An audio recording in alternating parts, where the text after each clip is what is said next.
కృపాశక్తి దయాశక్తి సంపూర్ణుడా వాక్యమై ఉన్న యేసు స్తోత్రములయ్యా. కృపాశక్తి దయాశక్తి సంపూర్ణుడా వాక్యమై ఉన్న యేసు స్తోత్రములయ్యా. నీ వాక్యమే నన్ను బ్రతికించెను, బాధలలో నెమ్మదినిచ్చెను. జీవితదయా మృతి నుండి లేవనెత్తెను, సమతలమందు భూమిపై నన్ను నిలిపెను. జీవితదయా మృతి నుండి లేవనెత్తెను, సమతలమందు భూమిపై నన్ను నిలిపెను. నా పాదములకు దీపమాయెను, నా పాదములకు దీపమాయెను. సత్యమైన మార్గములో నడుపుచుండెను, సత్యమైన మార్గములో నడుపుచుండెను.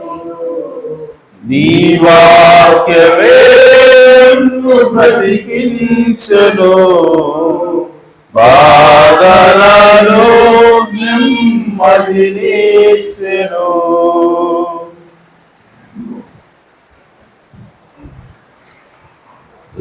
హల్లెలూయా. అలాగే నిలబడినట్టుగా పరిశుద్ధ గ్రంథం నుంచి వాక్యం చదువుకుందాం. సంఖ్యాకాండము 22వ అధ్యాయము మొదటి వచనం చదువుకుందాం. మొదటి 2 వచనాలు. సంఖ్యాకాండము 22వ అధ్యాయము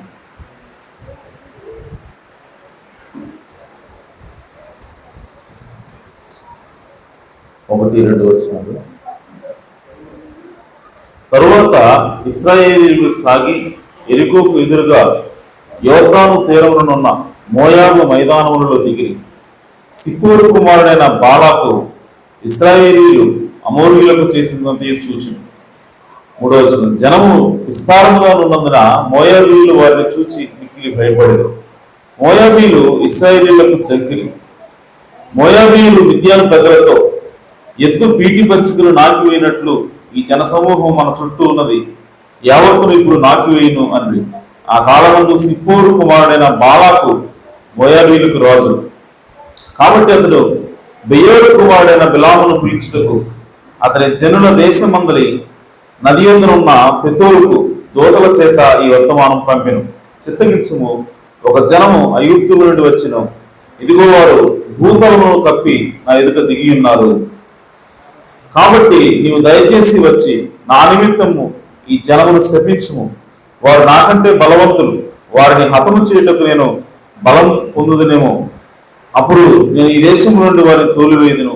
ఏలైనగా నీవు దీవించువాడు దీవింపబడిన, నీవు శపించువాడు శపించబడిన నీవు నేను ఎరుగుదును. దేవుడు తన పరిశుద్ధ వాక్యమునకు తన ఆశీస్సులు జోడించుగాక. తలవచ్చి చిన్న ప్రార్థన చేసుకున్నాం. సర్వోన్నతుడా, మీ ఘనమైన ఉన్నతమైన నామమునకు స్తుతులు స్తోత్రం చెల్లిస్తున్నాం తండ్రి. ఈ రాత్రికాల సమయంలో మరొకసారి మీ సన్నిధి ప్రభువా చేరి మేమందరం కూడా ఇప్పటివరకు పాటల ద్వారా మీ నామాన్ని స్తుతించడానికి మీరు మాకు ఇచ్చిన సమయానికే స్తోత్రం తండ్రి. ఈ సమయంలో చదువుకున్న వాక్య భాగం నుంచి మీరే మాతో మాట్లాడమని ప్రార్థిస్తున్నాను తండ్రి. మమ్మల్ని దీవించండి, మమ్మల్ని ఆశీర్వదించండి, మీ చిత్తం ఏమిటో మాకు బయలుపరచండి. దాన్ని గ్రహించినట్లుగా ప్రభువా మా హృదయాలను తెరవమని కృప చూపుమని మా ప్రభువు రక్షకుడు నాయన యేసుక్రీస్తు నామములో ప్రార్థించడి వేడుకుంటున్నాను ప్రభు తండ్రి. ఆమేన్, ఆమేన్.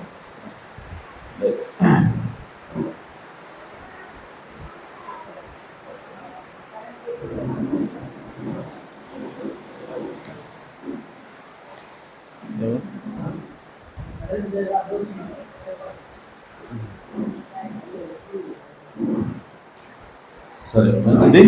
మరి వర్షం వస్తుంది అయినా సరే దేవుడు మనల్ని సకాలంలో ఆయన సన్నిధిలో తీసుకుని వచ్చాడు. దేవుడు నామని మహిమకలుగు గాక.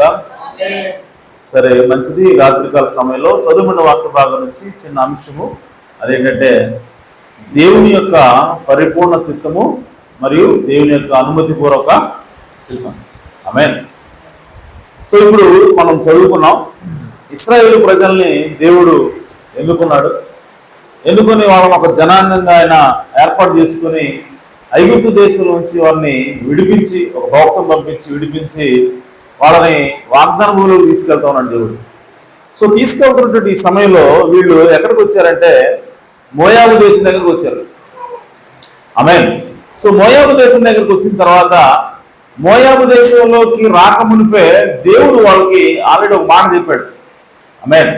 వాళ్ళు ఏమన్నారంటే, దేవుడు ఏం చెప్పాడంటే, మోయాబు దేశాన్ని నేను మీకు ఇవ్వలేదు. ద్వితీయోపదేశకాండం 2వ అధ్యాయం 9వ వచనంలో ఉంటుంది. And the Lord said unto me, distress not the Moabites. మీరు మోయాబీల జోలికి పోబాకండి. ఎవరు చెప్తున్నారు ఈ మాట? దేవుడు ఇశ్రాయేలు ప్రజలకు చెప్తున్నాడు.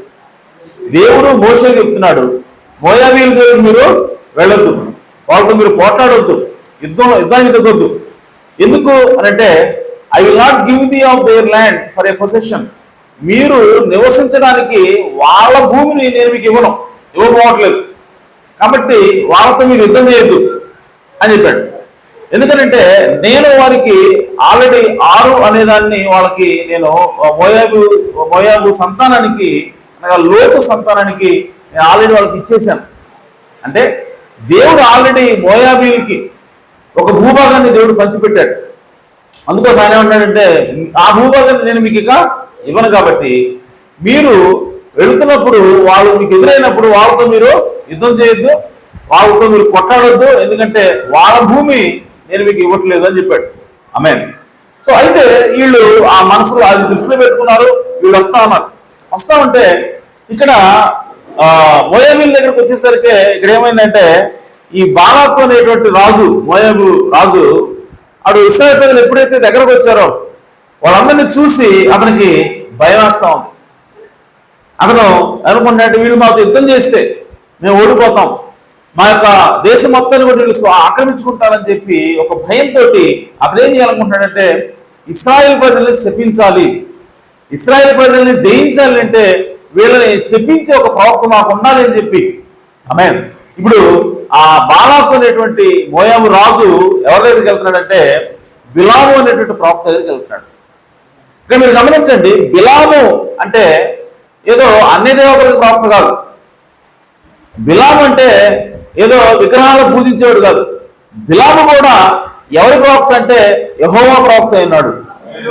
ఆమేన్. సో యెహోవా ప్రవక్త అయినటువంటి బిలాము దగ్గరికి ఇప్పుడు బాలాకు ఏం చేశాడంటే, కొంతమంది మనుషులను ఆయన పంపిస్తున్నాడు. ఎందుకు అనంటే, ఇశ్రాయేలు ప్రజల్ని, అనగా దేవుని చేత ఎన్నిక చేయబడిన వాళ్ళని, దేవుని చేత ఆశీర్వదించబడిన ప్రజల్ని శపించడానికి ఎవరి దగ్గరికి పోతున్నాడు? యెహోవా ప్రవక్త దగ్గరికి వెళ్తున్నాడు. ఆమేన్. సో ఇప్పుడు బిలాము ఆ స్టోరీ మనకు తెలుసు. వాళ్ళు వచ్చి మీరు ఈ విధంగా మా రాజు చెప్పాడు, మీరు రావాలి, మీరు శపించాలి వాళ్ళని అని చెప్పినప్పుడు అప్పుడు ఏమైందో ఒకసారి చూద్దాం. అది ఇంపార్టెంట్ మనకి. ఆమేన్. 6వ వచనం, కాబట్టి నీవు దయచేసి వచ్చి నా నిమిత్తము ఈ జనమును శపించుము, వారు నాకంటే బలవంతులు, వారిని హతము చేయటకు నేను బలం పొందుదునేమో, అప్పుడు నేను ఈ దేశంలో నుండి వారిని తోలివేదును. ఏలైనగా నీవు దీవించువాడు దీవింపబడిన, నీవు శపించువాడు శపించబడిన నీవు వెలుగుదును. ఆమేన్. చూడండి, బిలాము ఎంత గొప్ప ప్రవక్త, ఎంత శక్తివంతమైన ప్రవక్త అంటే, అతను ఎవరైనా దీవిస్తే వాడు దీవించబడతాడు, ఎవరైనా శపిస్తే వాడు శపించబడతాడు. ఆమేన్. అంటే బిలాము ఒక మంచి దేవుని ప్రవక్త అన్నాడు. ఆమేన్. కాబట్టి 7వ వచనం, మోయాబు పెద్దలను మిద్యాను పెద్దలను సోద సొమ్మును చేతబట్టుకుని బిలాము వద్దకు వచ్చి బాలాకు మాటలను అతనితో చెప్పగా, వాళ్ళు ఏం తీసుకుని వచ్చారంటే సోద సొమ్ము అని ఉంది. సోద సొమ్ము అంటే అర్థం ఏంటంటే, ఎవరైనా మనకి సోద చెప్పేవాళ్ళు వస్తారు, జాతకాలు చెప్పేవాళ్ళు వస్తారు, భవిష్యత్తు చెప్పేవాళ్ళు వస్తారు. వచ్చినప్పుడు వాళ్ళకి మనం ఏం చేస్తామంటే డబ్బులు ఇస్తాం. డబ్బులు ఇచ్చి మనం సోద తెప్పించుకుంటాం, డబ్బులు ఇచ్చి మనం భవిష్యత్తుని తెప్పించుకుంటాం, డబ్బులు ఇచ్చి మనం ఆశీర్వించబడాలని చూస్తూ ఉంటాం. ఆమేన్. అలాగే ఈ మోయాబీలు కూడా ఏం చేస్తున్నారంటే వాళ్ళకి బిలాముకి డబ్బులు ఇచ్చి ఆమేన్ వాళ్ళకి కావలసినటువంటి ఇశ్రాయేలుని శపించబట్టేది దాన్ని పొందుకోవాలని వాళ్ళు వచ్చారు. ఆమేన్. సో వచ్చినప్పుడు ఇప్పుడు చూడండి, అతడు వారితో ఈ రాత్రి ఇక్కడనే ఉన్నాడు, యెహోవా నాకు సెలవిచ్చిన మాటలను నేను తిరిగి వచ్చి మీతో చెప్పేదను అనేను. అప్పుడు మోయాబు అధికారులు బిలామునొద్ద బస చేసింది. దేవుడు బిలామునొద్దకు వచ్చి ఇప్పుడు బిలాము ప్రార్థన చేశాడు. ప్రార్థన చేసినప్పుడు దేవుడు దిగొచ్చాడంట. ఆమేన్. సో బిలాం అంటే నార్మల్ ప్రవక్త కాదు, దేవుడే దిగొచ్చి మాట్లాడుతున్నాడు ఆ ప్రవక్తని. హల్లెలూయా. సో దేవుడు బిలాము వద్దకు వచ్చి నీ యొద్ద ఉన్న ఈ మనుషులు ఎవరైనా అడుగుగా బిలాము దేవుడితో చెప్పాను, సిప్పోరు కుమారుడైన బాలాకు అను మోయాబు రాజు చిత్తగించుము, ఒక జనం ఐగుప్తు నుండి బయలుదేరి వచ్చెను, వారు భూతలను కప్పుచున్నారు, నీవు ఇప్పుడే వచ్చి నా నిమిత్తము వారిని శపించుము, నేను వారితో యుద్ధం చేసే వారిని తోలివేదనేమో అని వీరి చేత నాకు వర్తమానం పంపెను. అందుకు దేవుడు ఏమన్నటువంటి పైన వచ్చాను, నీవు వారితో వెళ్ళకూడదు. ఏం చెప్పాడు దేవుడు? నీవు వారితో వెళ్ళకూడదు, ఆ ప్రజలను శపించకూడదు, వారు ఆశీర్వదింపబడిన వారు అని బిలాముతో చెప్పాను. సో దేవుడు ఆల్రెడీ తన చిత్తం ఏంటో బిలాముకు ఆల్రెడీ చెప్పాడు, నువ్వు వెళ్ళొద్దు, వాళ్ళని శపించొద్దు, ఎందుకంటే వాళ్ళు ఆశీర్వించబడిన ప్రజలై ఉన్నారు. ఆమేన్. సో కాబట్టి బిలాము ఉదయం లేచి, అంటే దేవుని యొక్క పరిపూర్ణ చిత్తం ఏంటి, దేవుని యొక్క అసలు ఉద్దేశం ఏంటి అన్నది బాలాకుకి ఆల్రెడీ తెలియజేయబడింది. ఏంటి ఆ ఉద్దేశం అంటే, నీవు ఇశ్రాయేలు ప్రజలు శపించడానికి పోవద్దు, ఇశ్రాయేలు ప్రజలను నువ్వు శపించొద్దు అని దేవుడు ఆల్రెడీ తన యొక్క ప్రధాన ఉద్దేశాన్ని చెప్పేశాడు. ఆమేన్. ఇప్పుడు కాబట్టి 13 వచ్చాడు. కాబట్టి బిలాము ఉదయం లేచి బాలాకు అధికారులతో, మీరు స్వదేశంలోకి వెళ్ళుడు, మీతో కూడా వచ్చుటకు యెహోవా నాకు సెలవీయనని చెప్పుచున్నాడనగా, మోయాబు అధికారులు లేచి బాలాకు వద్దకు వెళ్ళి, బిలాము మాతో కూడా రానున్నాడు ఆయనను బాలాకు వారికంటే బహుఘనత వహించిన మరి ఎక్కువ మంది అధికారులను మరలా పంపాను. ఈసారి బాలాకు ఏం చేస్తా ఉన్నాడంటే, ఇంకా గొప్ప ఆఫీసులను పంపుతున్నాడంట. అంతకుముందు పంపిన వాడి కంటే కూడా ఇంకా జిల్లా కలెక్టర్ని పంపిస్తున్నాడు. ఆమె సో అంతకుముందు మామూలు ఎంఆర్ఓని పంపించుంటాడు, ఇప్పుడేమో జిల్లా కలెక్టర్ని పంపించాడు. సో పంపించి ఇప్పుడు బహుమానాన్ని తీసుకొని పోయి చెప్తున్నాడు, నేను నీకు బహుఘనత కలుగజేసేదను, ఇంకా ఎక్కువగా నీకు ఘనత ఇస్తాను. ఆమేన్. కలుగజేసేదను, నీవు నాతో ఏమి చెప్పుదో అది చేసేదను కనుక నీవు దయచేసి వచ్చి నా నిమిత్తం ఈ జనమును శపించుమని సిప్పోరు కుమారుడైన బాలాకు చెప్పినది. అందుకు బాలాకు తన ఇంటెడు వెండి బంగారంలో నాకు ఇచ్చినను. చూడండి, బిలాము ఏమంటున్నాడంటే, తన ఇంట్లో ఉన్నటువంటి వెండి బంగారం నాకు ఇచ్చిన, కొద్ది పనినైనను గొప్ప పనినైనను చేయనట్లు నేను నా దేవుడైన యెహోవా నోటి మాట మీరలేను. చెప్పాడా? నువ్వు వెండి బంగారం, నీ ఇంట్లో ఉన్న వెండి బంగారం మొత్తం నాకు ఇచ్చిన దేవుడి మాట నేను మీరలేను అంటే ఆల్రెడీ దేవుడు వెళ్ళొద్దని చెప్పాడు, కాబట్టి నేను వెళ్ళను అని చెప్పాడు. బాగానే ఉంది, ఇక్కడ మంచిగానే కనబడుతున్నాడు. ఓకే. సో దేవుడు చెప్పిన మాటకి లోబడే ప్రవక్తలాగా కనబడుతున్నాడు. అయితే ఇప్పుడు చూడండి, ఎలా ఏం చెప్పాలి, నేను రాను మీరు వెళ్ళిపోండి అనాలి కదా. అవే ఇప్పుడు ఏమన్నాడు చూడండి, అంటే తన మనసులో పై మాట కావాలని చెప్తున్నాడు కదా, మనసులో ఏముందో చూడండి. కాబట్టి మీరు దయచేసి ఈ రాత్రి ఇక్కడ ఉండుడి, ఇక్కడే ఉండండి, యెహోవా నాతో ఇంకను ఏమి చెప్పునో నేను తెలుసుకుంది. నేను బాలాకు సేవకులకు ఉత్తరం ఇచ్చాను. ఇప్పుడే కదా అన్నాడు, వెండి బంగారం ఇచ్చిన నేను యెహోవా మాట మేరని అన్నాడు. మళ్ళీ ఏమంటాడు, ఇంకోసారి అడుగుతాను దేవుణ్ణి. ఆమె అంటే వెండి బంగారాల మీద నాకు ఆశ లేదు, కేవలం దేవుని మాట మాత్రం ముఖ్యం, దేవుని చిత్తం మాత్రం ముఖ్యం అని చెప్పి నోటితో చెప్తున్నప్పటికీ బిలాముకి దేని మీద ఆశ ఉందనంటే అధికారం మీద, ఆ డబ్బు మీద ఆశ ఉందని చూపిస్తోంది. కాబట్టి అతను ఏమంటాడు, ఇంకేమైనా చెప్తాడేమో అడుగుతాను దేవుణ్ణి. ఆమేన్. సో అప్పుడు అడిగాడు, ఉత్తరం ఇచ్చిన. ఆ రాత్రి దేవుడు బిలాము వద్దకు వచ్చి మరలా ప్రార్థన చేస్తే మరలా దేవుడు వచ్చి ఆ మనుషులు నిన్ను పిలువవచ్చిన ఎడల నీవు లేచి వారితో వెళ్ళుము, అయితే నేను నీతో చెప్పిన మాట చొప్పుననే నీవు చేయవలని అతనికి సెలవిచ్చింది. ఇప్పుడు ఆల్రెడీ దేవుడు పరిపూర్ణ చిత్తాన్ని, తన యొక్క పరిపూర్ణ ఉద్దేశాన్ని దేవుడు చెప్పిన తర్వాత మరలా ఇప్పుడు బిలాము ఏం చేస్తాడంటే ఇంకొకసారి ఒత్తుతున్నాడు దేవుడిని, అయ్యా వెళ్ళమంటావా అని. ఆల్రెడీ ఒక్కసారి దేవుడు ఒక మాట చెప్పాడంటే అదే ఫైనల్. హల్లెలూయా. సో దానికి మించి ఇంకొకటి చేయకూడదు. కానీ బిలాము యొక్క ఉద్దేశం లోపల వేరుగా ఉన్నది కాబట్టి ఇప్పుడు రెండోసారి బిలాము అడిగినప్పుడు ఇప్పుడు దేవుడు ఏమంటాడంటే నువ్వు వెళ్ళు ఏమంటున్నాడు దేవుడు. కాబట్టి మీరు ఆ మనుషులు నిన్ను పిలువచ్చినలా నీవు లేచి వారితో వెళ్ళుము అని చెప్పాడు దేవుడు అన్నాడు కదా. రైట్. సో ఇదేంటి, ఫస్ట్ ఏమో వెళ్ళొద్దన్నాడు, ఇప్పుడేమో వెళ్ళమన్నాడు. సో ఫస్ట్ ఏమో పరిపూర్ణ చిత్తం అయితే ఇది అనుమతిపూర్వక చిత్తం. సో వెళ్ళమన్నది రెండోసారి వెళ్ళమని దేవుడే. సో వెళ్ళమన్న తర్వాత ఇప్పుడు దేవుడు ఏం చేస్తాడు. బిలాము 21వ వచనం, ఉదయమున బిలాము లేచి తన గాడిదకు గంత కట్టి మోయాబు అధికారులతో కూడా వెళ్ళెను. 22వ వచనం, అతను వెళ్ళుచుండగా దేవుని కోపము రగులుకొనెను. సో వెళ్ళమన్నది దేవుడే, కానీ దేవుడు మనం ఏం చేస్తాడు, కోపడుతున్నాడు. ఆమేన్. సో ఎప్పుడైతే మనము అనుమతిపూర్వక చిత్తాన్ని కోరుతామో, ఎప్పుడైతే మనం పరిపూర్ణ చిత్తాన్ని పక్కన దోస్తామో, అనుమతిపూర్వక చిత్తంలోకి వెళ్తామో, అప్పుడు దేవుడు మన మీద కోపపడతాడు. హల్లెలూయా. సో కోపం రగులుకొనెను.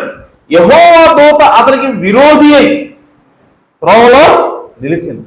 ఆమేన్. సో కోపపడుతున్నాడు దేవుడు. అలాగే అనుమతిపూర్వక చిత్తం ఎప్పుడైతే బిలాము చేస్తా ఉన్నాడో, ఆమేన్, ఇప్పుడు దేవుడు విరోధి అయ్యాడంట. బిలాముకి దేవుడు విరోధి అయ్యి ఆమేన్ ఆ విధంగా త్రోవలో నిలిచెను. అతడు తన గాడిదనికి పోచుండగా అతని పనివారు ఇద్దరు అతనితో కూడా ఉండేది. కాబట్టి ప్రియ సోదరి సోదరా, ఎప్పుడైతే మనం అనుమతిపూర్వక చిత్తంలోకి వస్తామో ఇప్పుడు దేవుడే మనకి శత్రువు అవుతాడు. హల్లెలూయా. చిన్న విషయం కాదండి. ఆమేన్. సో కాబట్టి మనం ఖచ్చితంగా దేవుని యొక్క పరిపూర్ణ చిత్తం ఏదో దానికి మనం ఖచ్చితంగా లోబడి ఉండాలి. హల్లెలూయా. అది నీకు కష్టమైనా సరే నీవు మాత్రం పరిపూర్ణ చిత్తానికి లోబడి ఉండాలి. ప్రవక్త అంటాడు, ఒకవేళ అంత్యక్రీస్తుగా ఉండాలి, నేను అంత్యక్రీస్తుగా ఉండాలి అనేది దేవునికి చిత్తమైతే, దేవునికి ఇష్టమైతే నేను ఆ విధంగా ఉండడానికి ఇష్టపడతాడు. ఆమేన్. ఒకవేళ దేవుడు నాకు పని చేయమన్నాడు, అది నాకు కష్టంగా అనిపించినా సరే నేను ఆ పనే చేస్తానన్నాడు ఆయన. హల్లెలూయా. ఎందుకంటే దేవుని యొక్క చిత్తము, దేవుని యొక్క ఉద్దేశము నెరవేర్చడమే నాకు ఇష్టం అని చెప్పాడు ఆయన. హల్లెలూయా. కాబట్టి దేవుని కుమారులుగా, దేవుని కుమార్తెలుగా, మనం దేవుని బిడ్డలుగా మనం ఎల్లప్పుడూ కూడా దేవుని యొక్క మొదటి చిత్తానికి, ఆమేన్, దేవుని యొక్క ప్రథమ చిత్తానికి మనము విధేయులై ఉండేలాగా ఉండాలా. హల్లెలూయా. ఎందుకు అనంటే ప్రియ సోదరి సోదరా, దేవుని యొక్క ప్రతి చిత్తం వెనక, అంటే దేవుని యొక్క ప్రతి ఇష్టం వెనక, దేవుని యొక్క ప్రతి నిర్ణయం వెనక ఒక ఉద్దేశం ఉంటుంది. ఆమేన్. సో దేవుడు ఒక మాట మాట్లాడుతున్నాడు అని అంటే దాని వెనకాల ఒక ఉద్దేశంతో మాట్లాడుతుంటాడు ఆయన. ఆమేన్. సో నువ్వు ఎప్పుడైతే ఆ ఉద్దేశాన్ని, ఆ చిత్తాన్ని నువ్వు మేరతావో అప్పుడు నువ్వు దేని జరుపుతున్నావు అంటే దేవుని యొక్క ఉద్దేశాన్ని నెరవేరకుండా నువ్వు అడ్డుపడుతున్నావు అన్నట్టు. హల్లెలూయా. కాబట్టి మనం ఏం చేయాలంటే దేవుడు ఆగోనప్పుడు ఆగాల్సిందే. ఆమేన్. సో దేవుడు వెళ్ళు అంటే వెళ్ళాల. అలా కాకుండా ప్రభువా ఇంకేమని చెప్తావేమో, ఈ ఒక్కసారి నాకు అవకాశం ఇవ్వు ప్రభువా అని నువ్వు దేవుడిని అడిగితే ఆయన వెళ్ళమంటాడు. కానీ అది అనుమతిపూర్వక చిత్తమైనది. దేవుని యొక్క ఉద్దేశానికి నెరవేరకుండా నువ్వు అడ్డుగా వెళ్ళేటువంటి మార్గంలో నువ్వు ఉన్నావు అంటాం. కానీ నిజంగా నువ్వు దేవుడిని ప్రేమిస్తే, నిజంగా మనం దేవుణ్ణి ప్రేమిస్తే ఆయన ఏదైతే ఉద్దేశం ఉందో ఆ ఉద్దేశం నెరవేరాలని ఆశయం అని ఉంటాం. హల్లెలూయా. సో యేసుక్రీస్తు ఈ భూమి మీదకి ఎందుకు వచ్చాడంటే దేవుని యొక్క చిత్తాన్ని నెరవేర్చడానికి వచ్చాడు. సో దేవుని యొక్క చిత్తం ఏమిటి అని అంటే యేసుక్రీస్తు కల్వరిశిలలో చనిపోవాలి. ఆమేన్. యేసుక్రీస్తు కల్వరిశిలలో రక్తం కాచినప్పుడు ఆ రక్తం అనేది మన అందరి పాపాలను కూడా తీసేయాలి, మనల్ని అందరినీ కూడా రక్షించాలన్నది యేసుక్రీస్తుని పంపించడం వెనకాల ఉన్నటువంటి దేవుని ఉద్దేశం. హల్లెలూయా. అయితే ఇప్పుడు ఆ చిత్తాన్ని చేసినట్లయితే, దేవుని యొక్క చిత్తానికి యేసుక్రీస్తు లోబడినట్లయితే, ఇప్పుడు యేసుక్రీస్తుకి కష్టం వస్తుంది, యేసుక్రీస్తుకి శ్రమ వస్తుంది, యేసుక్రీస్తుకి మరణం వస్తుంది. అయినా సరే ఇప్పుడు యేసుక్రీస్తు ఏమంటున్నాడంటే, ఆయన ఆ మరణాన్ని చూశాడు, ఆ బాధను చూశాడు, రాబోయేటువంటి అవమానం చూసి ఆయన ఏమన్నాడంటే, అయ్యా నీ చిత్తమైతే దీన్ని తొలగించు. అవే అంటే దేవుడి చిత్తమే, అది మరణించడమో దేవుడి చిత్తమే, శిలువ ఎక్కడం దేవుడి యొక్క చిత్తమే. కానీ అది ఎలా ఉంది? బాధకరంగా ఉంది. అది యేసుక్రీస్తుకి అది నొప్పిగా ఉంది. కాబట్టి ఆయన ఏమంటాడంటే, నీ చిత్తమైతే దీన్ని తొలగించు అని చెప్పి ఇప్పుడు ఆయన అన్నాడు మరలా, ఆయనను నా చిత్తం కాదు నీ చిత్తమే నెరవేరు. సో దేవుడు యేసుక్రీస్తు కనుక కోరుకుంటే, అయ్యా దీన్ని తొలగించాల్సిందే అని చెప్పి అన్నాడు, దేవుడు తొలగిస్తాడు. కానీ అక్కడ దేవుడి ఉద్దేశం నెరవేరదు. సో దేవుడు తన బిడ్డను రక్షించడం కోసం యేసుక్రీస్తు పంపించాడు. కానీ యేసుక్రీస్తు తన ప్రాణాన్ని ప్రేమించినట్లయితే, తను కష్టపడడానికి ఇష్టపడకపోయినట్లయితే ఇప్పుడు ఏమవుతుంది అంటే, యేసుక్రీస్తు సుఖపడవచ్చు, యేసుక్రీస్తు ఆ మరణం నుంచి తప్పించుకోవచ్చు, యేసుక్రీస్తు ఆ బాధ నుంచి విడుదల పొందవచ్చు. కానీ దేవుని ఉద్దేశం నెరవేరకుండా పోదు అక్కడ. కాబట్టి యేసుక్రీస్తు దేవుని ప్రేమిస్తున్నాడు కనుక ఎంత కష్టమైనా సరే, ఎంత బాధ అయినా సరే, ప్రభువా తండ్రి నీ చిత్తమే నెరవేరుగాక, నీ ఉద్దేశమే నెరవేరుగాక అని యేసుక్రీస్తు అనగలిగాడు. అలాగే ఈరోజు దేవుని కుమారులుగా కుమార్తెలుగా దేవుని ఒక మాట మనకు చెప్పినప్పుడు ఖచ్చితంగా దానికి మనం లోబడి తీరాల్సిందే. మనం ప్రేమిస్తున్నాం కనుక, ఎందుకంటే దేవుడు ఏ మాట చెప్పినా సరే దాని వెనక ఒక ఉద్దేశం ఉంటుంది. ఆమేన్. కాబట్టి ఆ ఉద్దేశాన్ని నెరవేర్చేలాగా చేయవలసిన బాధ్యత మన మీద ఉంటుంది. హల్లెలూయా. కాబట్టి ప్రియ సోదర సోదరులారా, మనం ఖచ్చితంగా ఆ విధంగా చేయాలి. ఆమేన్. ఈరోజు వివాహాల విషయంలో ఈ చిన్న మాట చెప్తాను. వివాహాల విషయంలో చాలా మంది ఏం చేస్తా ఉన్నారంటే, దేవుని ప్రవక్త ఏం చెప్పాడంటే, అండర్ ఎనీ సర్కమ్స్టాన్సెస్, ఆమేన్, అండర్ ఎనీ సర్కమ్స్టాన్సెస్ అంటే ఏ పరిస్థితుల్లో అయినా సరే, ఎట్టి పరిస్థితుల్లో అయినా సరే, ఆమేన్, ఒక విశ్వాసి ఇంకొక విశ్వాసిని మాత్రమే పెళ్లి చేసుకోవాలి. ఏం చెప్పాడు? ఒక విశ్వాసే ఇంకొక విశ్వాసిని మాత్రమే పెళ్లి చేసుకోవాలి. అన్నింటిని మనము పెళ్లి చేసుకోకూడదు, ఎలాంటి పరిస్థితుల్లో అయినా సరే. ఇది ప్రవక్త ద్వారా దేవుడు చెప్పిన మాట. ఆమేన్. సో ఇది మనకి కొన్నిసార్లు బాధగా అనిపిస్తుంది, కొన్నిసార్లు నష్టంగా అనిపిస్తుంది, కొన్నిసార్లు కష్టంగా అనిపిస్తుంది. అయినా సరే ఆమేన్, దాని ప్రకారం చేసినప్పుడు ఆమేన్ ఖచ్చితంగా దేవుడు మనకు తోడు ఉంటాడు. హల్లెలూయా. దాని వెనకాల దేవుడు ఉండి సపోర్ట్ చేస్తాడు. ఆ మాట నువ్వు నెరవేర్చినప్పుడు దేవుడి ఉద్దేశాలు నెరవేరుస్తూ ఉన్నావు. కాబట్టి దేవుడు ఖచ్చితంగా నీ తోడు ఉంటాడు. సో దేవుడు నీకు అనుకూలంగా ఉంటాడు. అలా కాకుండా నువ్వు దానికి వ్యతిరేకంగా చేసావా, ఇప్పుడు మనం ఏం పాటిస్తున్నాం, ఏం నెరవేరుస్తున్నాం అంటే దేవుని యొక్క అనుమతి పూర్వక చిత్తంలోకి వచ్చాం. ఆమేన్. కాబట్టి దేవుడు ఇప్పుడు మనకి వ్యతిరేకంగా పనిచేస్తూ ఉంటాడు. లేదంటే మనకి కష్టాలు వస్తాయి, మనకి బాధలు వస్తాయి. ఆమేన్. కాబట్టి ప్రియ సోదరి సోదరా, పెళ్లి చేసుకోబోయే వాళ్ళకి నేను చెప్పేది ఏంటంటే, అనుమతి పూర్వక చిత్తాన్ని వద్దు, దేవుని యొక్క పరిపూర్ణ చిత్తం ఏదైతే ఉందో దాన్ని మనము చూడాలా. హల్లెలూయా. సో ఆ పరిపూర్ణమైన చిత్తాన్ని నువ్వు చేస్తున్నప్పుడు నీకు అనిపించవచ్చు, వర్తమానంలో ఎవరున్నారండి, నా విశ్వాసం ఉన్నవాళ్ళు ఎవరున్నారు, ఒకవేళ ఉన్న వాళ్ళకి చదువు లేదు, ఉద్యోగాలు లేవు, పోషించలేని పరిస్థితులు ఉన్నారని చెప్పి అనుకోవచ్చు. కానీ మనం దేవుడి చిత్తాన్ని నెరవేరుస్తున్నాం కాబట్టి మన గురించి బాధ్యత తీసుకుంటే దేవుడు తీసుకుంటాడు. హల్లెలూయా. కాబట్టి మన విశ్వాసంతో మనం ఏం చేయాలంటే దేవుడి యొక్క పరిపూర్ణ చిత్తమే నెరవేర్చాలా. హల్లెలూయా. కానీ ఇక్కడ బిలాము ఏం చేస్తా ఉన్నాడంటే, అనుమతి పూర్వక చిత్తం కిందకి వెళ్ళి అతడు వెళ్ళమనేది దేవుడే, కానీ దేవుడు ఇప్పుడు అతనికి ఏమయ్యాడు, శత్రువు అయ్యాడని బైబిల్ సెలవిస్తా ఉంది. హల్లెలూయా. కాబట్టి మనము దేవుడు మనకు శత్రువుగా మారకుండా ఉండాలంటే ఖచ్చితంగా మనము దేవుని యొక్క పరిపూర్ణ చిత్తాన్ని నెరవేర్చాలా, అనుమతి పూర్వక చిత్తాన్ని మనము తీసుకోకూడదు. ఆమేన్. ఇప్పుడు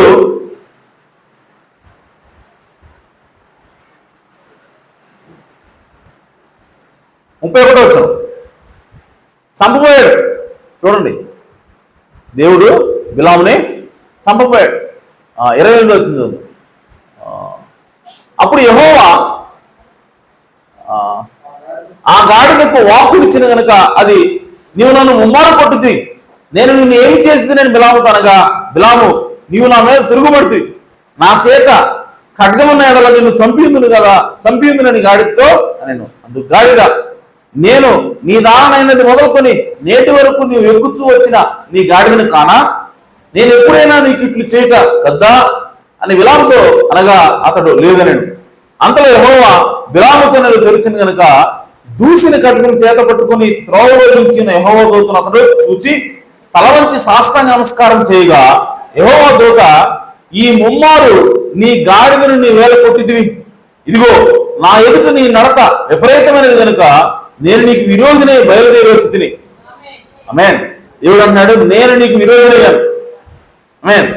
ఆ గాడిద ఎందుకు వచ్చాడంటే ఆయన, ఆ గాడిద నన్ను చూచి ఈ ముమ్మారు నా ఎదుటి నుండి తొలగను, అది నా ఎదుటి నుండి తొలగనేలా నిశ్చయముగా నేను అప్పుడే నిన్ను చంపి దాని ప్రాణం రక్షించిందని అతనితో చెప్పాను. సో అనుమతిపూర్వక చిత్తాన్ని ఎప్పుడైతే బిలాము తీసుకున్నాడో, ఇప్పుడు దేవుడు చంపడానికి వస్తా ఉన్నాడు. హల్లెలూయా. కాబట్టి ప్రియ సోదర సోదరులారా, అనుమతిపూర్వక చిత్తంలో ఏమున్నదంటే మరణం ఉన్నది. కాబట్టి అనుమతి పూర్వక ఎప్పుడు మనము తీసుకోకూడదు, దేవుడి యొక్క పరిపూర్ణ చిత్తాన్నే చేయాలి. హల్లెలూయా. సో అందుకు బిలాము, నేను పాపం చేసి తిని. చూడండి బిలాము ఏం మాట్లాడుతున్నాడు. అందుకు బిలాము, నేను పాపం చేసి తిని, ఒప్పుకున్నాడు, నేను పాపం చేశానని. నీవు నాకు ఎదురుగా త్రోవలో నిలుచుట నాకు తెలిసింది కాదు, కాబట్టి ఈ పని నీ దృష్టికి చెడ్డదైతే నేను వెనుకకు వెళ్ళదని యెహోవాతో చెప్పగా, ఇప్పుడు నేను పాపం చేశానని చెప్పాడు. చెప్పినప్పుడు ఆడికి పోవాలి, నేను వెళ్తానాక నువ్వు వెళ్ళొద్దని చెప్పావు కదా, నేను వెనక్కి వెళ్ళిపోతానని చెప్పాలి. కానీ అతను ఏమన్నాడంటే, ఈ పని నీ దృష్టికి చెడ్డదైతే, మళ్ళీ ఈ పని నీ దృష్టికి చెడ్డదైతే నేను వెనుకకు వెళ్ళదని యెహోవాతో చెప్పను. మళ్ళీ అంటున్నాడు, చెడ్డదని చెప్పాడు ఆల్రెడీ, నువ్వు వెళ్ళొద్దని దేవుడు ఆల్రెడీ ముందు చెప్పాడు. మళ్ళీ ఏమన్నాడు, ఒకవేళ నీ దృష్టికి చెడ్డదని నేను వెళ్ళిపోతాను. ఆల్రెడీ దేవుడు చెప్పిన తర్వాత కూడా చెడ్డదరా నువ్వు వెళ్ళొద్దురని చెప్పిన తర్వాత కూడా మరలా ఏమన్నాడంటే, చెడ్డది అయితే అంటే ఒప్పుకోవట్లేదు అనమాట చెడ్డదని. నేను వెనుకకు వెళ్ళదని యెహోవాతో చెప్పగా, మళ్ళీ యెహోవా, నీవు ఆ మనుషులతో కూడా వెళ్ళుము, అయితే నేను నీతో చెప్పు మాటే కానీ మరి ఏమీ పలుకోకూడదని బిలాముతో చెప్పింది. అప్పుడు బిలాము బాలాకు అధికారులతో కూడా వెళ్ళాను. ఆమేన్. సో ఇప్పుడు బిలాము ఏం చేస్తా ఉన్నాడంటే, వెళ్ళాలని మనసులో లేదు, వెనక్కి వెళ్ళాలని మనసులో లేదు, అలాగే దేవుని చిత్తం నెరవేర్చాలని కూడా మనసులో లేదు. డబ్బు కోసం పనిచేస్తాం చేస్తున్నాడు. ఆ డబ్బులే కనపడుతున్నాయి, ఆ అధికారమే కనపడతా ఉంది. కాబట్టి అది చెడ్డదైతే వెళ్ళిపోతున్నాయి, చెడ్డదని ఒప్పుకోవట్ల. దేవుడు ఆల్రెడీ చెప్పాడు చెడ్డదని, వెళ్ళదని దేవుడు చెప్పాడు. కానీ దాన్ని ఒప్పుకోకుండా ఇంకా అతను పోరాడుతున్నాడు కాబట్టి, ఇంకా అడుగుతున్నాడు కాబట్టి దేవుడు ఏమన్నాడంటే, సరే వెళ్ళు, అయితే నేను చెప్పింది నువ్వు చెప్పాలి, దానికి వ్యతిరేకంగా నువ్వు మాట్లాడకూడదు అని చెప్తున్నాడు. ఆమేన్. ఇప్పుడు 38వ వచనం. బిలాము, ఇదిగో నీ ఎద్దకు వచ్చి తిని, అయిననేమి ఏదైనా చెప్పుటకు నాకు శక్తి కలదా, దేవుడు నా నోట పలికించు మాటే పలికదని బాలాకుతో చెప్పాను. ఇప్పుడు బాలాకుతో బిలాము మాట్లాడుతున్నాడు, నువ్వు ఎన్ని బహుమానాలు ఇచ్చినా ఎన్ని చేసినా దేవుడు నా నోటితో ఎదుగుడు అదే నేను మాట్లాడగలను, నాకు శక్తి లేదు అని చెప్తున్నాడు. అప్పుడు బిలాము బాలాకుతో కూడా వెళ్ళను. వారు కిర్యత్ హుచ్చోతుకు వచ్చినప్పుడు బాలాకు ఎడ్లను గొర్రెలను బలిగా అర్పించి కొంత భాగము బిలాముకును అతని ఎదుర ఉన్న అధికారులకు పంపారు. మరునాడు బాలాకు బిలామును తోడుకొని పోయి బయలు యొక్క ఉన్నత స్థలము మీద నుండి జనులను చేరు వరకు చూడాలని అతనితో అచ్చోట ఎక్కించను. ఆమేన్. 23వ వచనం. సో వీళ్ళు వెళ్ళిన తర్వాత అప్పుడు బిలాము, ఇక్కడ నేను బలి అర్పించుటకు 7 బలిపీఠములను కట్టించి ఇక్కడ 7 కోడెలను 7 పొట్టేలను సిద్ధపరచమని బాలాకుతో చెప్పాను. యాజ్ ఇట్ ఈజ్ గా ఇశ్రాయేలు ప్రజల్లో ఉన్నటువంటి మోషే ఏం చేశాడో, ఏ విధంగా బలి అర్పిస్తా ఉన్నాడో అదే విధంగా ఈ బిలాము కూడా బలర్పిస్తూ ఉన్నాడు. ఆమేన్. Same procedure, no change. ఆమేన్. కానీ బిలాముకి, మోషేకి, లేదంటే మోయాబీయులకి, ఇశ్రాయేలు ప్రజలకు ఉన్న తేడా ఏమిటి అని చెప్పారంటే, ప్రవక్త అన్నాడు, ఇశ్రాయేలు ప్రజల్లో కేవలం ఆ 7 బలర్పించడాలు, 7 బలిపీఠాలు, ఆ మీద 7 కోడెలు, 7 పొట్టేళ్లు బలర్పించడం మాత్రమే కాదు, అక్కడ ఏముందంటే కొట్టబడిన బండ ఉంది అన్నాడు ఆయన. హల్లెలూయా. అలాగే అక్కడ ఎత్తబడిన సర్పం ఉంది అన్నాడు ఆయన. ఆమేన్. కొట్టబడిన బండ ఉంది, అలాగే సర్పం కూడా ఆ పోల్ మీద, అంటే కర్ర మీద నిలబెట్టబడినటువంటి సర్పం ఉన్నది. ఆమేన్. కానీ మోయాబీయులకి లేవు అన్నాడు. సో మోయాబీయులకి, ఇశ్రాయేలుకి ఒకటే బైబిల్, బలి అర్పించడం ఒకటే, దేవుడు కూడా ఒకటే. హల్లెలూయా. సో వీళ్ళు యెహోవాకి ఆరాధన చేస్తారు, వీళ్ళు కూడా యెహోవాకి బలిపీఠం కట్టారు. కానీ తేడా ఎక్కడ ఉంది అని అంటే, ఇశ్రాయేలు ప్రజల మధ్య వాళ్ళకి చేర్చబడిన బండ ఉన్నది. ఆమేన్. అనగా కొట్టబడినటువంటి యేసుక్రీస్తున్నాడు. అనగా యేసుక్రీస్తు రక్తం వాళ్ళ మధ్య ఉన్నది. హల్లెలూయా. అలాగే వాళ్ళ స్వస్థత కోసము ఎత్తబడినటువంటి సర్పం ఉన్నది, ఇత్తడి సర్పము ఉన్నది. ఆమేన్. కానీ దాన్ని చూడలేకపోతున్నారు, ఈ బిలాము చూడలేకపోతున్నాడు. హల్లెలూయా. సో ఈ రోజు డినామినేషన్ కి మనకి జ్ఞానం ఏంటి అని అంటే, వాళ్ళకి అదే బైబిల్, మనకి అదే బైబిల్. కానీ మనకేముందంటే యేసుక్రీస్తు రక్తం ఉన్నది. యేసుక్రీస్తు రక్తం అనగా ఈ గడి వర్తమానమైనది. హల్లెలూయా. సో యేసుక్రీస్తు రక్తం ఎక్కడ ఉంటుందంటే ఆయన వాక్యంలోనే రక్తం ఉన్నది. ఈ గడి వర్తమానమే కారుచున్నటువంటి తాజా యేసుక్రీస్తు రక్తమైనది. హల్లెలూయా. కాబట్టి అది తేడా. అందుకోసమే ఎన్నిసార్లు ఏ కోణం నుంచి ఇశ్రాయేలు ప్రజలను చూసినా సరే బిలాము, ఆమె అక్కడ దేవుడు శపించట్లేదు. బాలాకు ఉద్దేశం ఏంటంటే, ఇశ్రాయేలు ప్రజల్ని నువ్వు ఈ దిక్కు నుంచి చూడు, వాళ్ళు ఈ లోపం ఉంది, వాళ్ళ ఆలోపం ఉంది, కాబట్టి దాన్ని బట్టి నీకు శపించడానికి శాపవచనం వస్తుందేమో అని చెప్పి బాలాకు ఒక దిక్కు తీసుకెళ్లి చూపించినప్పుడు, ఇప్పుడు బిలాము వెళ్ళి బలిపీఠం కట్టి ఇప్పుడు శపించడానికి కూడుకుంటున్నాడు. ఆమె శపించడానికి కూడుకున్నప్పుడు ఏమవుతుందంటే అతని నోటి నుంచి ఆశీర్వచనం వస్తా ఉంది. హల్లెలూయా. శపించడానికి చూసిన ప్రతిసారి ఏమొస్తా ఉంది? ఆశీర్వచనం వస్తా ఉంది. ఎందుకు అని అంటే, బిలాము ఏం చూస్తా ఉన్నాడంటే వాళ్ళ బలహీనతలు చూస్తా ఉన్నాడు. బిలాము ఏం చూస్తా ఉన్నాడంటే వాళ్ళ తప్పులు చూస్తా ఉన్నాడు. కానీ దేవుడు ఏం చూస్తా ఉన్నాడంటే కొట్టబడిన బండం చూస్తా ఉన్నాడు. హల్లెలూయా. దేవుడు ఏం చూస్తా ఉన్నాడంటే ఇత్తడి సర్పాలు చూస్తా ఉన్నాడు. అనగా వాళ్ళ పాపాలు ఆల్రెడీ క్షమించబడ్డాయి, వాళ్ళ పాపాలు ఆల్రెడీ తీర్పు తీర్చబడింది.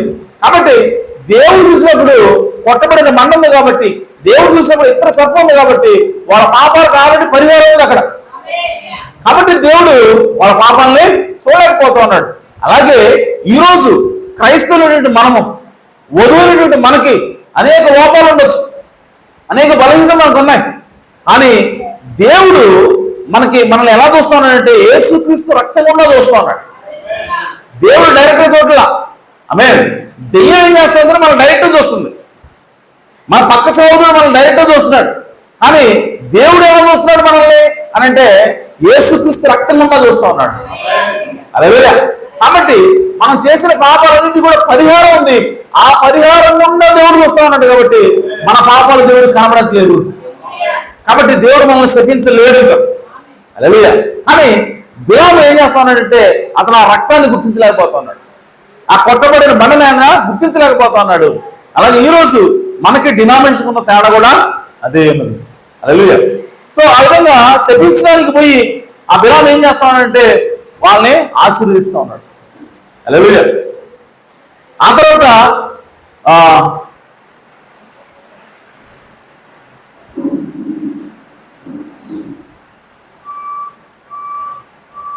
8వ వచనం, ఏమని శపింపగలను?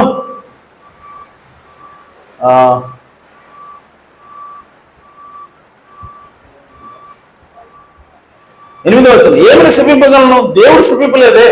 ఏమని భయపెట్టగలను? దేవుడు భయపెట్టలేదే.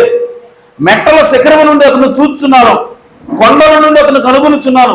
ఇదిగో ఆ జనము ఒంటిగా నివసించును, జనములో లెక్కింపబడరు, వాళ్ళు ఒంటరిగానే ఉంటారు. ఎవరో? ఇశ్రాయేలు ప్రజలు. ఆమేన్. యాకోబు రేణువులను ఎవరు లెక్కించగలరు? వాళ్ళు ఇసుక రేణువులే ఉంటారు. ఇశ్రాయేలు 4వ పాలును ఎవరు లెక్క పెట్టగలరు? 4వ వంతును కూడా ఎవరు లెక్క పెట్టారు? అంటే అంత విస్తారంగా ఉన్నారు. నీతివంతుల మరణం అంటే మరణం నాకు లభించును గాక, అంటే వారు మరణించినట్టుగా నా మరణం కూడా ఉండదు గాక. ఆమె బిలాము ఆ విధంగా ప్రవచిస్తా ఉన్నాడు. ఆమె నా అంత్య దశ వారి అంతం వంటి తగునుగాక. ఆమె అంటే నేను నా చివరి దశ ఎలా ఉండాలంటే వాళ్ళు చివరి దశలో ఎలా ఉంటారు, నేను కూడా అలా ఉండాలి. అదే అదే 11 అంతటి బాలాకు బిలాముతో, నీవు నాకేం చేసిదివి? నా శత్రువులను శపించడం నేను రప్పించింది, అయితే నీవు వాడిని పూర్తిగా దీవించిదివని. అదే సో శపించడానికి పిలుస్తా ఉంటే ఇతను ఏం చేస్తున్నాడు? దీవిస్తా ఉన్నాడు. ఆమె ఇక్కడ చూడండి సోదరా, ఈ టోటల్ ఎంటైర్ ఎపిసోడ్ లో ఇశ్రాయేల్ ప్రజలకు ఏమైనా సంబంధం ఉందా? ఇశ్రాయేల్ ప్రజలు ఏమైనా తప్పు చేశారా? ఇశ్రాయేల్ ప్రజలు ఏమైనా మాట్లాడారా? కనీసం మోయాబీల దగ్గరకు వచ్చి ఏమైనా అడిగారా? మాకు గొడవ పెట్టుకున్నారా? ఏమీ లేదు. వాళ్ళ మానవులు పోతా ఉన్నారు. అలాగే కానీ శత్రువు ఏం చేస్తా ఉన్నారంటే శపించాలని చూస్తూ ఉన్నారు. మనం కూడా దేవుని పిల్లలుగా మన జీవితం మనం జీవిస్తూ ఉన్నప్పుడు సాతాను అనేక మందిని రేపి అవే మన చుట్టూ కూడా వీడు ఎప్పుడు నాశనం అయిపోతాడా, వీడు ఎప్పుడు కింద పడతాడా అని ఎదురు చూసేలా చేస్తాడు. ఆమె కానీ మీ సోదరులారా, ఎవరైనా సరే మనల్ని శపిస్తే ఆ శాపం మనం తగులుద్దా అని అంటే బైబిల్ ఏం చెప్తుంది తెలుసా? హేతువు లేని శాపము తగలదు. ఏముంది బైబిల్లో? హేతువు లేని శాపము తగలదు. ఒకసారి చూద్దాం ఎక్కడుంది అది. సామెతల గ్రంథం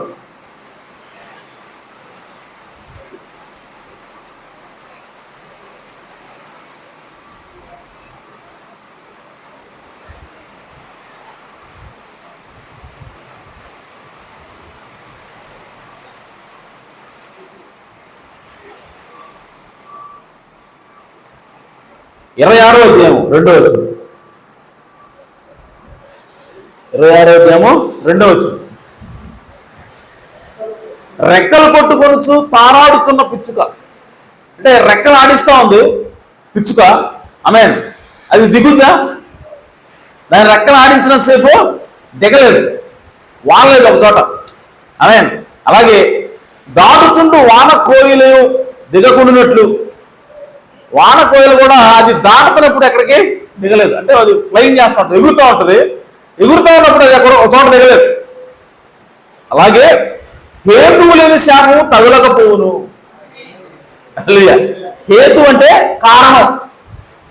నీవు శాపానికి తగిన పని చేయకుండా నీకు ఇంకొకటి శాపం పెట్టినా, ఇంకొకటి నిన్ను శపించినా అది నీకు తగలదు. సో ఈ ఎపిసోడ్ లో కూడా మనకి ఈ భాగంలో కూడా బిలాము ఏం చేస్తా ఉన్నాడు, ఏం ప్రయత్నం చేస్తా ఉన్నాడంటే ఇశ్రాయేలు ప్రజలు వాళ్ళకి ఏమీ చేయకుండానే, మోయాబీలతో ఏమీ యుద్ధం చేయకుండానే, వాళ్ళకి అన్యాయం చేయకుండానే ఇప్పుడు బిలాము ఏం చేస్తానంటే వాళ్ళు శపించాలని ప్రయత్నం చేస్తా ఉన్నాడు. కానీ దేవుడు ఏం చేస్తాడంటే దాన్ని ఆశీర్వచనంగా మారుస్తూ ఉన్నాడు. అవే మన శత్రువు మనల్ని ఎంతగా అణదొక్కాలని ప్రయత్నం చేస్తే దేవుడు అంత ఎక్కువగా మనల్ని లేవనెత్తుతాడు. హల్లెలూయా. కాబట్టి ఈ సోదరులారా, ఇక్కడ మనము ఎంత మన పైన మనం చేసుకుంటా వెళ్ళటమే. మన శత్రువులు ఏం చేస్తున్నారు, వాళ్ళు ఏ విధంగా ప్రార్థన చేస్తున్నారు, వాళ్ళ ఉపవాసాలు మన నాశనం కోరుకోనివ్వండి. ఆమె అని అవి ఎంత మాత్రం కూడా మనకి తగలవు. ఎందుకంటే నీవు శాపానికి తగినటువంటి ఏది కూడా నువ్వు చేయలేదు కాబట్టి నీకు ఎంత మాత్రం కూడా దేవుడు దాన్ని తగలనివ్వడు. ఎందుకంటే హేతు లేని శాపము తగలకపోవును. హల్లెలూయా. కానీ ఇక్కడ బిలాము ఏం చేస్తాడంటే విశ్వప్రయత్నం చేస్తాడు చెప్పించడానికి. బాలాకు ఏం చేస్తాడంటే చాలా గట్టిగా ప్రయత్నం చేస్తా ఉన్నాడు. ఆమేన్. కానీ దేవుడు చివరికి ఏం చేస్తున్నాడంటే దాన్ని ఆశీర్వచనంగా మారుస్తూ ఉన్నాడు. ఆమేన్. కాబట్టి ప్రియ సోదరి సోదరులారా, అనుమతి పూర్వక చిత్తము ఆమేన్ మనల్ని, ఒకవేళ దేవుడు నో అన్నప్పుడు నువ్వు ఆగిపోవాలి, వద్దు అన్నప్పుడు దేవుడు నువ్వు ఆగిపోవాలి. ఆమేన్. కాబట్టి మనం ఏం చేయాలంటే ఖచ్చితంగా దేవుడు చెప్పిన దానికి లోబడాలా. ఆమేన్. సో ఆ విధంగా బాలాకు బిలాము చెప్పాడు, దేవుడు ఆల్రెడీ వెళ్ళొద్దని చెప్పాడు, కానీ అతను వెళ్ళాడు కనుక దేవుడు అతని యొక్క శాపాన్ని ఆశీర్వచనంగా మారుస్తూ ఉన్నాడు. ఇశ్రాయేలు ప్రజలకు దీవెనగా ఉంటుంది. ఆమేన్. సో ఇప్పుడు నిజానికి బిలాము శపించడానికి చేసే ప్రతిసారి కూడా, ప్రయత్నం చేసే ప్రతిసారి కూడా అక్కడ నుంచి ఏ వస్తా ఉందంటే ఆశీర్వచనం వస్తా ఉంది. ఆమేన్. అంటే బిలాము ఎంత ఎక్కువగా ప్రయత్నం చేస్తే శపించడానికి అంత ఎక్కువగా ఆశీర్వాదం వస్తుంది. అలాగే మన శత్రువు కూడా మనకి ఎంత ఎక్కువగా మనకు ప్రయత్నం చేస్తే మనకు కీడు చేయాలని అంత ఎక్కువగా దేవుడు దాన్ని ఆశీర్వచనంగా మారుస్తాడు. అయితే నువ్వేం చేయాలంటే నీవు దేవుని యొక్క అనుమతిపూర్వక చిత్తం కాకుండా నీవు పరిపూర్ణ చిత్తంలో ఉండాలా. ఒకవేళ ఇశ్రాయేలు ప్రజలు కనుక మోయాబీల జోలికి పోతే, మోయాబీల మీద యుద్ధం చేస్తే అప్పుడు వాళ్ళు అనుమతిపూర్వక చిత్తాలకు వచ్చినట్లెక్క. ఎందుకంటే దేవుడు ఆదివారం చెప్పాడు, మీరు వాళ్ళకి యుద్ధం చేయొద్దు, మీరు వాళ్ళ వేరే పోవద్దు. అది దేవుని యొక్క పరిపూర్ణ చిత్తం. ఆమేన్. సో దాన్ని దాటి కనుక వీళ్ళు యుద్ధానికి పోతే ఆమేన్, ఇప్పుడు వాళ్ళ మీద శాప వచ్చే అవకాశం ఉంటుంది. కానీ వీళ్ళు దేవుని యొక్క ప్రథమ చిత్తంలోనే, మొదటి చిత్తంలోనే వాళ్ళు ఉన్నారు కాబట్టి ఇప్పుడు దేవుడు ఏం చేస్తా ఉన్నాడంటే అవతలను నీ మీదకి వచ్చిన, అవతలను నిన్ను శపించడానికి ప్రయత్నం చేసిన, నీ శత్రువుని శపించడానికి ప్రయత్నం చేసిన దేవుడు వాటిని ఆశీర్వచనాలుగా మారుస్తూ ఉన్నాడు. హల్లెలూయా. ఆ విధంగా ఎన్నిసార్లు అంటే 3 సార్లు జరుగుతూ ఉంది. ఆమేన్. సో 3 సార్లు ఆ విధంగా బిలాము ప్రయత్నం చేస్తూ ఉన్నాడు. ఆ విధంగా కానీ దేవుడు మాత్రం దాన్ని ఆశీర్వచనంగా మారుస్తూ ఉన్నాడు. హల్లెలూయా.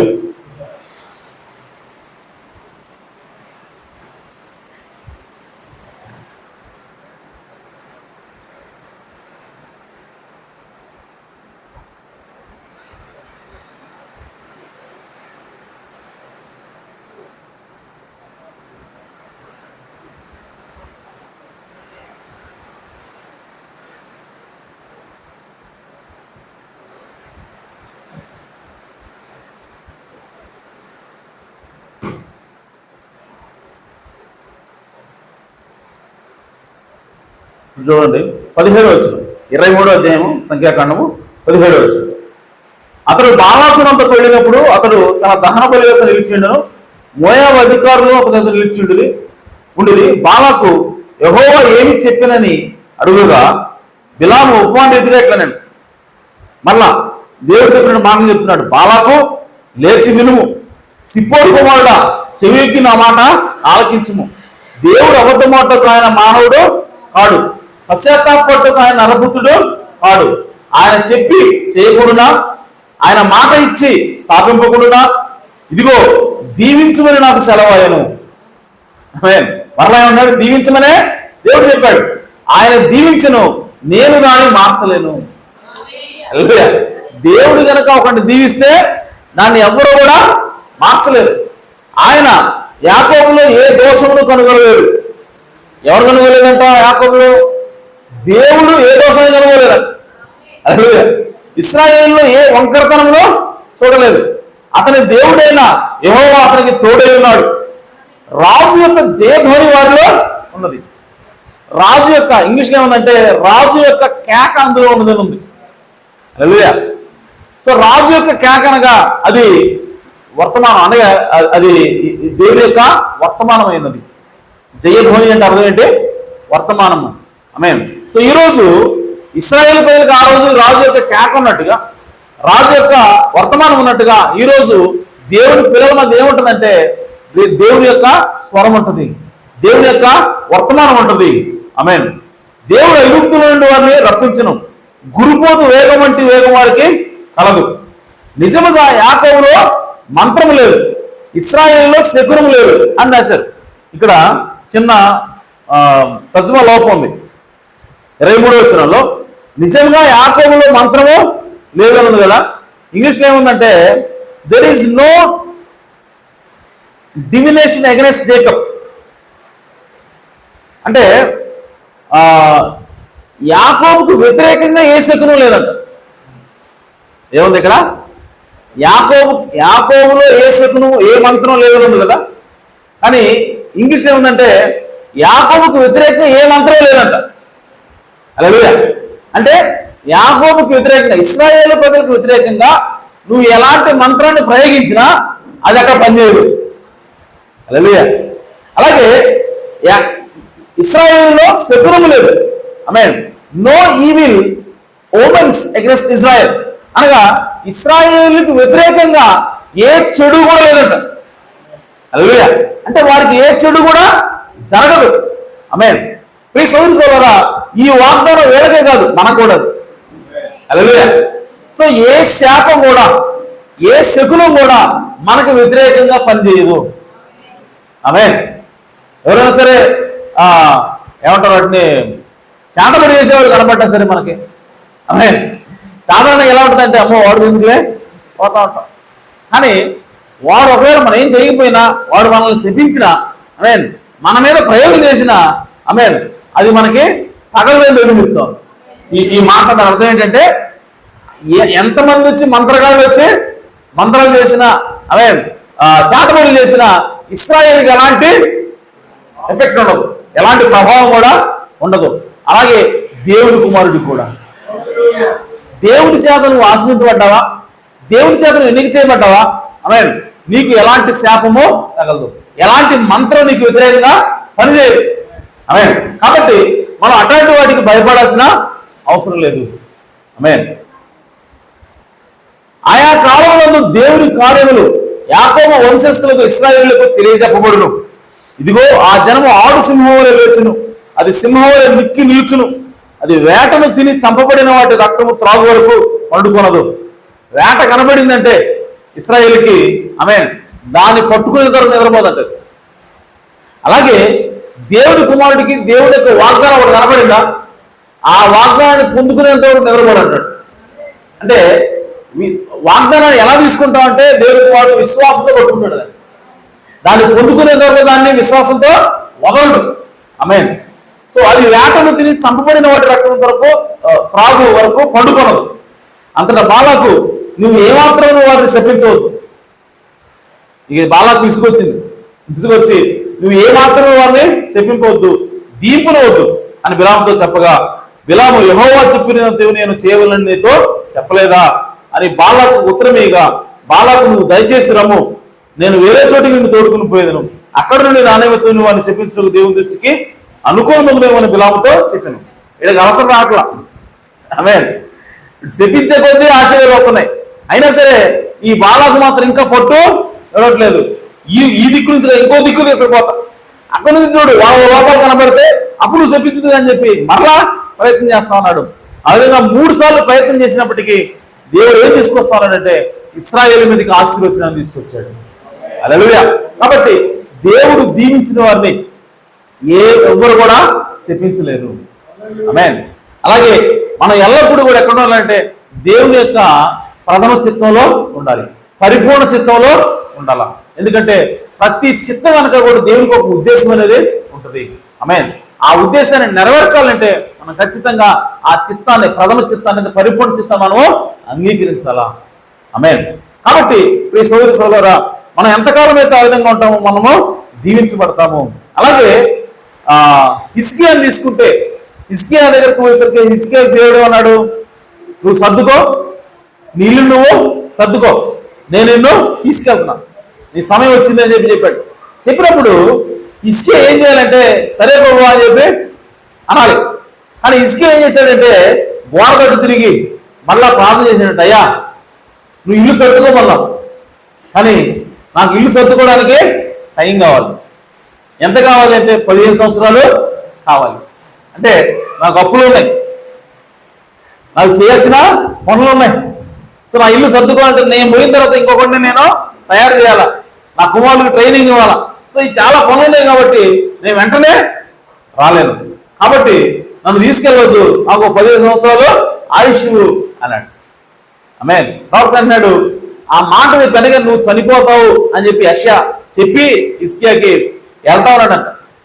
వెళ్తా ఉంటే ఆలు దాటక ముందే, ఆ ఇల్లు దాటక ముందే దేవుడు వెళ్ళి చెప్పాడంట, ఇదిగో అతను ప్రార్థన చేస్తాను, నేను విన్నాను, పోయి అతను చెప్పు 15 సంవత్సరాలు ఆయుష్ ఇచ్చానని చెప్పి. హల్లెలూయా. సో మొట్టమొదటిసారి దేవుడు ఏం చెప్పాడంటే నువ్వు చనిపోతున్నావు అని చెప్పాడు. కానీ మరలా ప్రార్థన చేసినప్పుడు ఇప్పుడు దేవుడు ఏం చెప్తున్నాడంటే నీకు 15 సంవత్సరాలు ఆయుష్ ఇచ్చాను. అయితే ఆ 15 సంవత్సరాల ఆయుష్ అనేది అది దేవుని యొక్క అనుమతిపూర్వక చిత్తమైన. సో అనుమతిపూర్వక చిత్తం వల్ల ఏమైంది అక్కడ అని అంటే, రాజు ఆ తర్వాత తప్పిపోయాడు. ఏమయ్యాడు? రాజు దేవునికి వ్యతిరేకంగా పాపం చేయాలి. 15 సంవత్సరాలు ఏమైందో తెలుసా? రాజు అప్పటివరకు కూడా ఉన్న సాక్ష్యం ఏంటంటే, ఇశ్రాయేలు రాజుల్లో దావీదు తర్వాత ఇక అంతటి మంచివాడు, అంతటి భక్తిపరుడు లేడంట. ఎవరో హిజ్కియాకి ఉన్నటువంటి సాక్ష్యం. కానీ ఆ 15 సంవత్సరాలు ఏమైందంటే, అతడు దేవుడికి వ్యతిరేకంగా పాపం చేసి కుష్ఠుని తెచ్చుకున్నాడు. నడినెత్తి నుంచి చరికాల వరకు అతనికి కుష్టి వచ్చింది. అలాగే అతని సంతానం మొత్తాన్ని కూడా దేని వల్ల అంటే అనుమతిపూర్వక చిత్తం వల్ల. అయితే ప్రవక్త కూడా గొప్ప విషయం చెప్పాడు. అదేంటంటే, దేవుడు హిజ్కియాని ప్రేమించాడు. ప్రేమించి ఈ విధంగా ఇతను పడిపోతాడు, నాకు వ్యతిరేకంగా పాపం చేస్తాడు, సో ఇతని యొక్క కుటుంబం అంతా కూడా కుష్టితో శపించబడుతుంది అని చెప్పి దేవుడు అతన్ని ప్రేమించి అతని హృదయాన్ని, ఎందుకంటే అతను చేసినటువంటి భక్తి అలాంటిది. సో ప్రేమించి దేవుడు చెప్పాడంట, ఇక సర్దుకోపని చెప్పాడు. ఇక నువ్వు రెడీగా ఉండి నేను తీసుకెళ్తాను అని చెప్పాడు. ఎందుకంటే దేవుడు ఆ శాపం నుంచి తప్పించాలన్నది దేవుడి ఉద్దేశం. ఎందుకంటే ఇతను పడిపోతాడు, దేవుడు ముందే తెలుసు, చూశాడు దేవుడు. సో దాన్ని తప్పించడం కోసం చెప్పాడంట. సో అది దేవుడి యొక్క పరిపూర్ణ చిత్తమైనది. దాని వెనక లోబడి ఉంటే అతనికి శాపం వచ్చేది కాదు, అతని కుటుంబానికి కూడా శాపం వచ్చేది కాదు. కానీ దాన్ని అంగీకరించలేదు కాబట్టి, అనుమతిపూర్వక చిత్తాన్ని కోరుకున్నాడు కాబట్టి ఇప్పుడు అతను ముందుకెళ్ళాడు, ఆ పాపం చేసి పడిపోయాడు. అలాగే ప్రవక్త అంటున్నాడు, ఒకరోజు ఒక పిల్లవాడు చనిపోయాడు. చనిపోతే ఒక తల్లిదండ్రులు వచ్చి ప్రవక్తను అడుగుతున్నాడు, అయ్యా మా కుమారుడు కోసం నువ్వు ప్రార్థన చేయి, మా కుమారుడు దేవుడు బతికిస్తాడేమో అని చెప్పి అడిగితే, అంటే చూడండి ఎంత ప్రవక్త ఎంత విశ్వాసరాలు వాదనకు వస్తారో. చనిపోయినటువంటి వ్యక్తి, ఆమేన్, చనిపోయినటువంటి వ్యక్తిని బ్రతికించమని ఆయన దగ్గరికి వచ్చారు. నువ్వు ప్రార్థన చేస్తే బతుకుతాడని చెప్పి వాళ్ళు నమ్మి వచ్చినప్పుడు ఇప్పుడు ప్రవక్త అన్నాడు, నేను ప్రార్థన చేస్తాను, దేవుడు ఒకవేళ బ్రతికిస్తే దేవుడు బ్రతికిస్తాడు అని చెప్పినప్పుడు, అంటే దేవుడు చెప్పకుండా నేను కూడా చేయనని చెప్పాడు. సరే అయ్యా నేను మీకోసం వెయిట్ చేస్తానని చెప్పి వాడు చెప్పినప్పుడు ప్రవక్త ప్రార్థన చేస్తాడు. ప్రార్థన చేస్తుంటే ఇప్పుడు దేవుడు చెప్పాడు, అది నా హస్తం. ఏం చెప్తున్నాడు? నేనే కావాలని తీసుకున్నాను, ఆమేన్, కాబట్టి నువ్వు నన్ను వదిలేసి అన్నాడు దేవుడు, ఆమేన్. సో ఇప్పుడు ప్రవక్త ఆ తల్లిదండ్రుల దగ్గరికి వెళ్ళి, దేవుడే నీ కుమారుని తీసుకున్నాడు అంటే దేవుని యొక్క పరిపూర్ణ చిత్తం అది. నీ కుమారుడు చనిపోవడం అనేది మరణమే, బాధే, కానీ ఆ మరణించడం అనేది దేవుని యొక్క పరిపూర్ణ చిత్తం. అలాగే సో కాబట్టి నువ్వు దాంతో ఆగు, ఇంకా ముందుకు పోవాలి. ఎందుకు అని అంటే, ఇప్పుడు ఆ పిల్లవాడు చిన్నవాడు కాబట్టి అతను చనిపోయాడు కాబట్టి అతను అకౌంటబుల్ ఏజ్ అనగా తన పాపాలకు తను లెక్క అప్పచెప్పుకునే సమయం, ఆ ఏజ్ రాకముందు వెళ్ళిపోయాడు. సో చిన్నవాడు కాబట్టి అతను ఇప్పుడు ఎక్కడ ఉంటాడంటే దేవుడి దగ్గర ఉంటాడు. అలాగే కాబట్టి ఒకవేళ నేను కోరుకుంటే, మీరు కోరుకుంటే అతను దేవుడు బ్రతికిస్తాడు. బ్రతికిన తర్వాత ఒకవేళ అతను పెద్దవాడే దేవుడికి వ్యతిరేకమైపోయి పాపం చేసి వెళ్ళిపోవచ్చు, అతను నరకంలోకి పోవచ్చు. కాబట్టి దేవుడు ఆల్రెడీ తీసుకున్నాడు కాబట్టి అలాగే వదిలేసేయండి అని చెప్పినప్పుడు, అలాగేనయ్యా మాకు దేవుడి దగ్గర ఉండటమే కావాలని చెప్పి అన్నారు వాళ్ళు. అలాగే సో ప్రవక్త ఏమంటాడంటే, అది పరిపూర్ణ చిత్తం కాబట్టి దేవుడు అతన్ని తీసుకోవడం పరిపూర్ణ చిత్తం కాబట్టి దాన్ని మీరు ఊరుకోండి. ఒకవేళ బ్రతికితే అదేమవుతుందంటే అనుమతిపూర్వక చిత్తం అవుతుంది. సో అనుమతిపూర్వక చిత్తానికి వచ్చాడా ఆ వ్యక్తి రక్షణ ఉండొచ్చు, ఉండకపోవచ్చు, అతను దేవుడి నుంచి దూరం పోవచ్చు. కాబట్టి దేవుడు చెప్పాడు, అది నా హస్తం చెప్పాడు కాబట్టి మీరు దాన్ని వదిలేసండి అని ప్రవక్త చెప్పినప్పుడు వాళ్ళు సంతోషంగా దాన్ని అంగీకరించి వెళ్ళిపోయారు. ఆమేన్.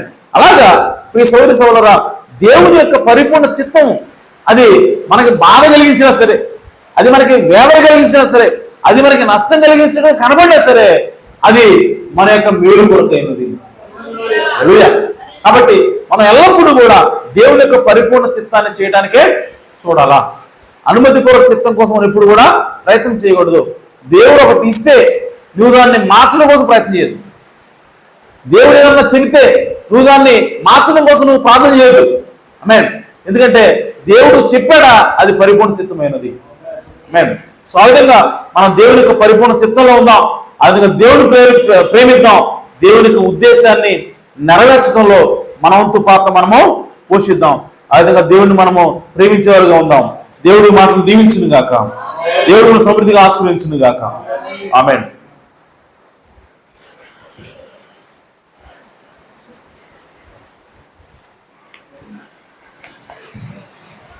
హల్లెలూయా. సమయంలో అందరం వేసిన కూడా స్తోత్రములు స్తోత్రములు స్తోత్రములు స్తోత్రములు స్తోత్రములు ప్రభువా, నీకే స్తుతులు, నీకే స్తోత్రములు నాయనా. ప్రభువా, ఇదిగో ఈ రాత్రి కాల సమయంలో దాసుని నిలబెట్టుకొని దేవుడి పరిపూర్ణమైన చిత్తము, అనుమతిపూర్వకమైన చిత్తము నిజముగా నా తండ్రి, నీ పరిపూర్ణ చిత్తాన్ని అంగీకరించినప్పుడు అది మాకు మేలు చేస్తుందని నువ్వు తెలియపరచావు. ఇది అనుమతిపూర్వకమైన చిత్తం అయితే నా తండ్రి, దానివల్ల మాకు ఎన్నో కష్టాలు, బాధలు ఉంటాయని, అవును ప్రభు, దేవుడి పరిపూర్ణమైన చిత్తము కాదని తెలియపరచావు. అవును ప్రభు. నిజముగా నా తండ్రి, బిలాము అలాగే దేవుని యొక్క పరిపూర్ణ చిత్తానికి లోబడక అనుమతిపూర్వకమైన చిత్తానికి లోబడినప్పుడు ప్రభువా, ఇదిగో నా తండ్రి, తను ఓ ప్రభువా ఒక అబద్ధ ప్రవక్తగా మిగిలిపోయాడు ప్రభువా. అవును ప్రభు. ఒక తప్పుడు ప్రవక్తగా మిగిలిపోయాడు ప్రభువా. అవును నాయనా. నిజముగా నా తండ్రి, ఓ ప్రభువా, నీ యొక్క గొప్ప శక్తిని, నీ మహిమను పోగొట్టుకున్నాడు. అవును నాయనా. నీవు ఇచ్చినటువంటి ఆ గిఫ్ట్ను పోగొట్టుకున్నాడు ప్రభువా. అవును తండ్రి. దేవా, అలాగే నా తండ్రి, మేము కూడా నా తండ్రి నీ పరిపూర్ణ చిత్తాన్ని నెరవేర్చే వారిగా ఉండటం సహాయం చేయండి ప్రభు. ప్రభువా, శ్వాసంతో నింపండి. అవును ప్రభు. దేవా, నీ ఆత్మను పట్టుకొని నీ ఆత్మానుసారమైనటువంటి జీవితాన్ని మేము కలిగి ఉండటం సహాయం చేయండి. ఎందుకంటే నువ్వు మాట్లాడావు, ఇదిగో నా తండ్రి, ఈ చివరి కాలం వదులుపోయి రక్తముందని తెలియపరచావు ప్రభువా. ఆనాడు ఇజ్రాయేలుపై ఎలాగైతే దేవుని ఆత్మ పనిచేసిందో, ఈ చివరి కాలం వధువు అయా ఈ వర్తమానం ద్వారా నా తండ్రి నిత్యముగా రక్తము గుర్తు వారిపై ఉన్నదని మాట్లాడారు. దేవా, దేవుడు ఎప్పుడైనా ఈ యొక్క వధువును చూసినప్పుడు ఆయనకు రక్తం కనపడుతుంది కానీ పాపాలు కనపడలేదు. అవును ప్రభువా. దేవా, ఇది 2000 సంవత్సరాల క్రితం ప్రభువా. అయా, నువ్వు తండ్రి యొక్క అనుమతి పూర్వకమైన చిత్తాన్ని కాదు కానీ పరిపూర్ణమైన చిత్తాన్ని నెరవేర్చడానికి. అవును ప్రభువా. ఎవరి కాల రక్తాన్ని, సమస్తమును, ప్రాణమును, సమస్తమును దారిపోసిన దేవుడు.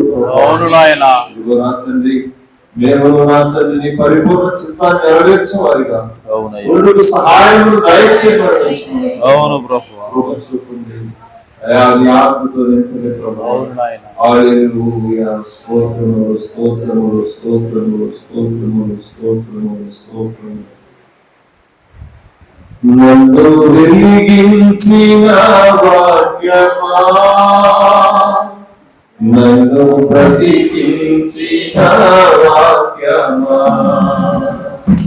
నన్ను బలపరచిన, నన్ను స్థిరపరచిన, నన్ను బలపరచిన, నన్ను స్థిరపరచిన వాక్యమా, వాక్యమా, వాక్యమా, వాక్యమా, నన్ను మలిగించిన వాక్యమా,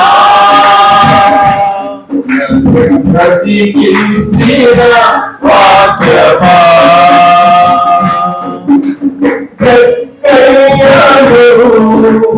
రక్షించిన జీవము గల వాక్యమా,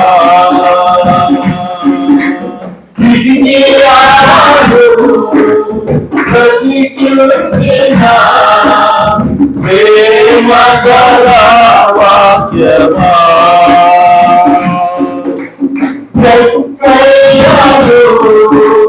రక్షించిన ప్రేమ గల వాక్యమా,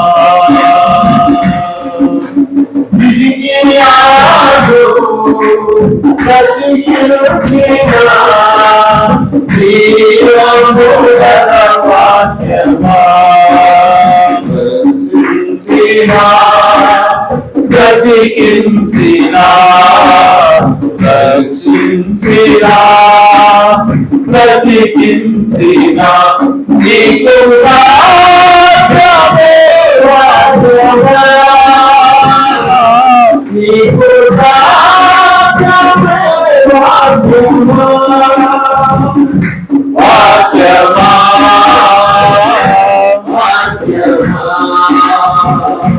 వాక్యమా,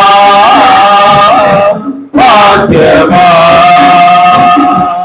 నన్ను బ్రతికించిన వాక్యమా,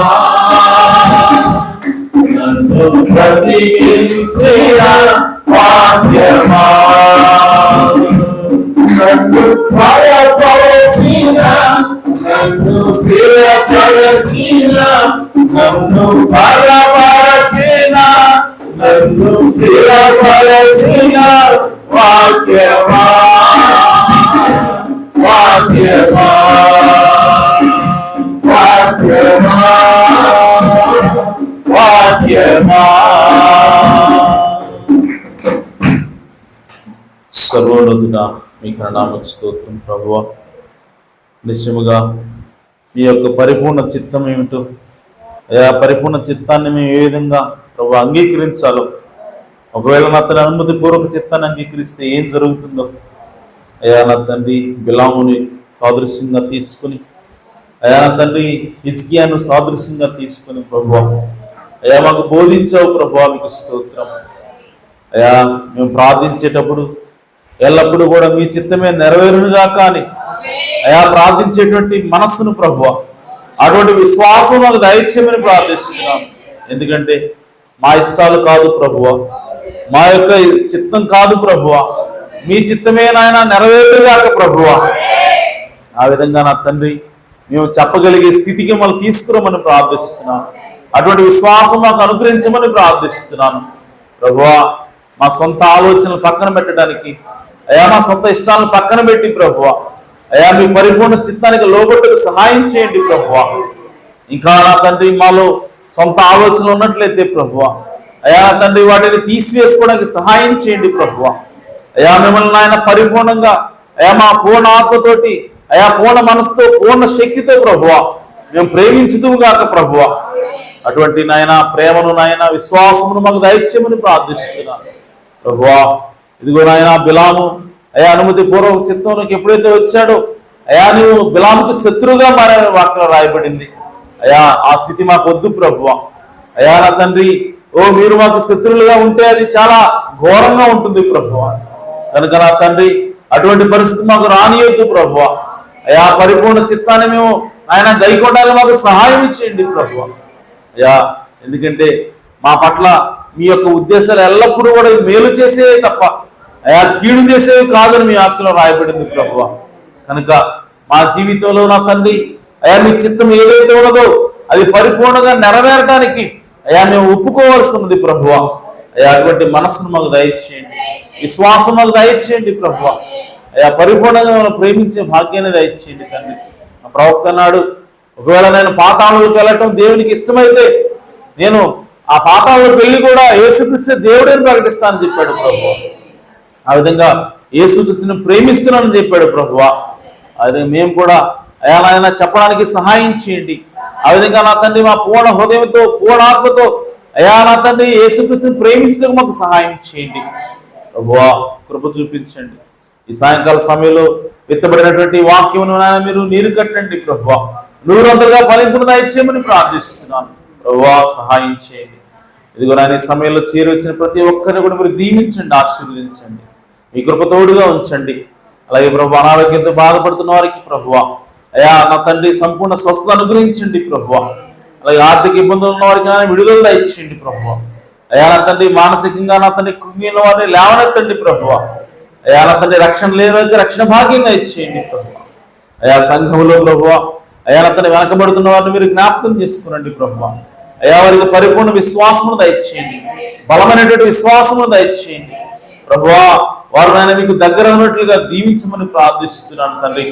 అయ్యా సంఘంలో ఏ ఒక్కరు బలహీనులు కాకూడదు ప్రభువా. అయ్యా మోషే అన్నాడు ఇదిగో ఒక డెక్క కాదు కదా, ఇదిగో ఏ డెక్క కూడా ప్రభువా మేము విడిచిపెట్టమని చెప్పాడు ప్రభువా. అయ్యా ఇదిగో నా తండ్రి ఒక పశువు కాదు డెక్క కూడా విడిచిపెట్టమని మోషే అన్నట్లుగా అయ్యా ఈ సంఘంలో ఉన్నటువంటి అయ్యా నా తండ్రి ఏ ఒక్కరు కూడా విడిచిపెట్టబడకుండా ప్రభువా అందరూ కూడా పరలోకం ఉండులాగా సహాయం చేయండి ప్రభువా. ప్రతి ఒక్కరిని కూడా మీరు రక్షించండి ప్రభువా. అయ్యా మీ ఆత్మ చేతనైనా మీరు ముద్రించండి ప్రభువా. అయ్యా పరిశుద్ధాత్మ బాప్తిసంగా ఇచ్చేమని ప్రార్థిస్తున్నాను. సంఘంలో దీవించండి అయ్యా. అయ్యా ఆశీర్వదించండి ప్రభువా. అయ్యా సంఘంలో నాయన భౌతికంగా దీవించండి నాయన, అలాగే నా తన ఆత్మ సంబంధంగా కూడా దీవించండి ప్రభువా. అయ్యా అన్ని విధాలుగా నాయన సంఘము క్షేమాభివృద్ధి పొందినట్లుగా దీవించమని ప్రార్థిస్తున్నాను. మీ కృప తోడుగా ఉంచండి ఈ సమయంలో ప్రభువా. అయ్యా చేర్చిన అందరినీ కూడా మీ చేతులకు సమర్పించుకుంటూ మా రక్షకుడు మా ప్రభువునైనా యేసుక్రీస్తు నామంలో ప్రార్థన అడిగి వేడుకుంటున్నాను ప్రభు తండ్రి. ఆమేన్. మన ప్రభు యేసుక్రీస్తు వారి కృపా సమాధానములు సకలోక పరిశుద్ధులకు కూడిన మనందరకు సదాకాలము తోడేండును గాక. ఆమేన్. ఆమేన్. పూట ముగించబడింది. అందరికీ